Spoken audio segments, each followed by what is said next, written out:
remember what Jesus says, Matthew 26, what you do to the least of my brethren, you do to me.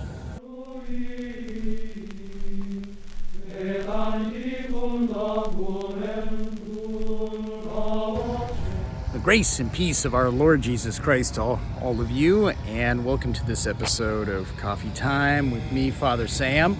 And I happen to be in Stockton, my hometown. I was born and raised here. Actually, I was born right across behind those trees there at St. Joseph's Hospital in the old part.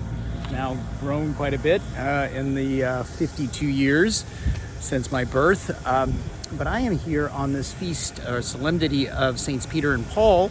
Spend time with some of the priests from the Diocese of Stockton. We had a holy hour together at the cathedral, and it was nice and got a little social time in.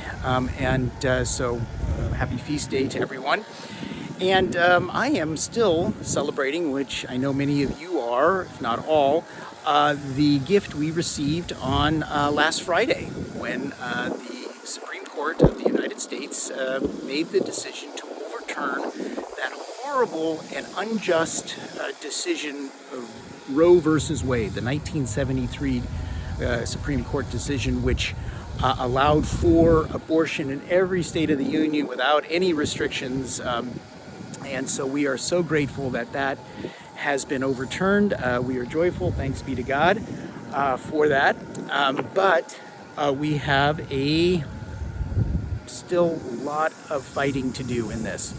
So think about the battlefield has changed. It's no longer at the national level because the federal government has now pushed it down to the states. So each state will make their own determination if they will have abortion. And so that's the killing of innocent human life. That is what abortion is. It is the taking of an innocent human life in the womb. That is a person. We have to know that. That is a person from the moment of conception. The soul, the body may look a little different than our bodies, but it's a body, right? They're growing and living, and then eventually having more capacity, more of the faculties coming to be or reaching their potential from actualizing their potential. So, that is something that is very clear from moral theology, natural law. And so that is a person, but there are states in our union which will be abortion states, or we can think of them as slave states, right? Just like back in our dark history in our United States, where we had states that allowed for slavery.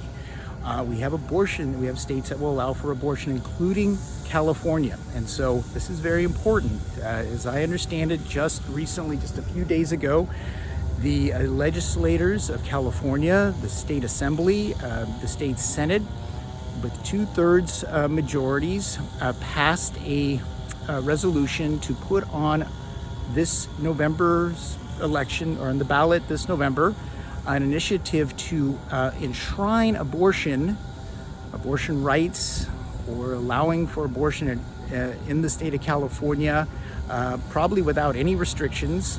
It's going to be a very blanket, very open statement, I'm sure, or written in such a way that there will be no restrictions on abortion, but enshrining that into the state constitution, the state of California Constitution. So I'm going to get some more information on this, and we really need to fight this. I mean, maybe we don't have much of a chance against some of the more populated areas that have been really bought into this lie, but we're still going to make the fight. We got to fight it. We have to stand up for our brothers and sisters in the womb.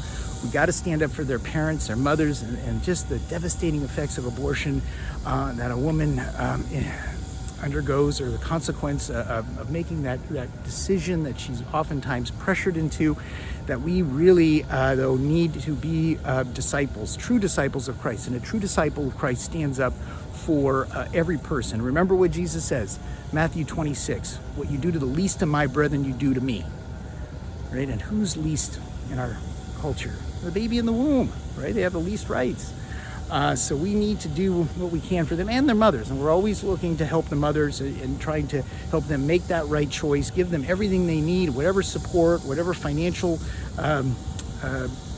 financial help they need. So there is, so there's a lot going on. I'm here again in Stockton. Actually, I'm standing in the cemetery because the cemetery is across this small street to the hospital, St. Joseph's Hospital. Oh yeah, I'll be buried right there. Oh, you don't see that? Oh, maybe you do. Yeah, see those graves? That's where the priests of the diocese are buried. So I was born across the street. I'll be buried there, and on my headstone, I'm going to have them put, "Here lay Father Sam. He did not go very far in his life." All right, my brothers and sisters, Jesus is the way, the truth, and the life. Please like and share and like. Have a beautiful day and a most blessed solemnity of Saints Peter and Paul.